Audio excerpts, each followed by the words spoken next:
I did when I left my family and left that ton of money behind and did the right thing and guys are meeting the government, I don't owe anybody anything. And I'll go back to my Albanian rules. And in my life, in my Albanian rules, you fuck me, I fuck you back. I said, so if they believe in that, I never got my finger pricked, right? So I don't care about their rules. I live by my rules. My rules, you screw me, I screw you back. And I never hid that. So when someone says informed, no, I didn't. And they can't sell that nonsense because I wouldn't have stood in Brazil and I didn't ever fire Richie Raybach because I kept him because he was Gotti Sr.'s lawyer too. So, you know, anybody can, that nonsense ain't flying. And you wouldn't have to leave the country if you were working. So well, let me ask you this. So you saw Sammy and Francis get together to do some type of sit down. And, you know, now that you're a little older and you're focusing on different aspects of your life, and trust me, they wouldn't do it on my show because my show's too small, but would you be interested in meeting with somebody from your former life to maybe reconcile publicly or privately to put a lot of this stuff to bed? Definitely not Sammy. I wouldn't even give him, he could come here and beg me to go talk and make up and shake my hand. I'll never, ever, you know, my personality is one way. Would I ever shake his hand? Never. Now, if you ask me, would I shake John Gotti Jr.'s hand? Yeah, I actually would. You would? Yeah, I would. I've said it over years. If he was willing to talk like a gentleman and talk about helping kids with me, I would. Sammy, I know never. Listen, there's things I've always been honest about John Gotti Jr. He tried to be a good father. He wasn't a piece of shit to little kids and things like that.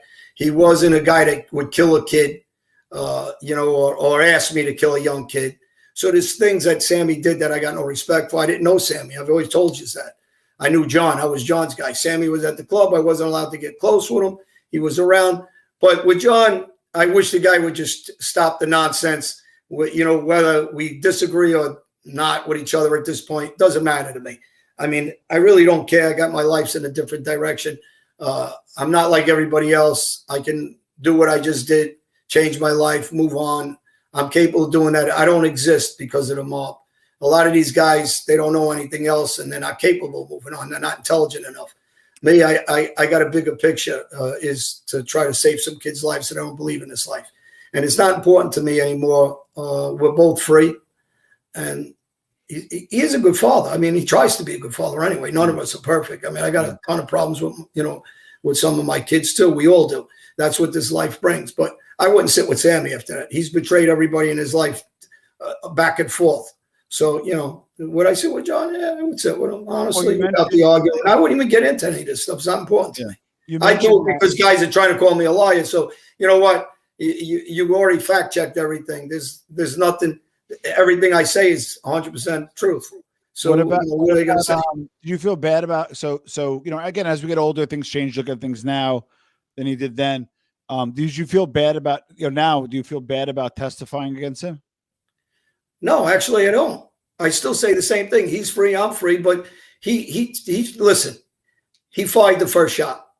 The first shot when you sat down with the government, when I was protecting you, and you'll see when I get pulled over by Interpol and they lock me up, they put me in front of the cameras. You know, go dig in the archives, you'll see it. Interpol said I was the most important guy they caught in Brazil in I don't know how many years, or I was the most important. Yeah, I saw that in the New York Post article. Okay, so, well, it's a video of it. And I still don't talk against the guy. He knows our rules. I don't care what the public thinks. The mob guys, the street guys know we can't sit down with nobody. I don't care what his reasoning is. My message from Joseph Carrazzo was he was talking. The newspaper articles were calling him a rat. And it doesn't matter to me if he was or wasn't. I really don't care. He fired the first shot by sitting down. Now, after that, I got no animosity. He's free, I'm free. We're lucky we're both free, actually. So if he didn't sit down, if he never met them, I would have never testified. But he did. So, if he could say, well, I was trying to game him. Well, if that was really the truth, you should have sent my lawyers a message and say, I'm going to go sit down with them just so Alite knows I'm not going to talk against him. He doesn't have to worry sitting there thinking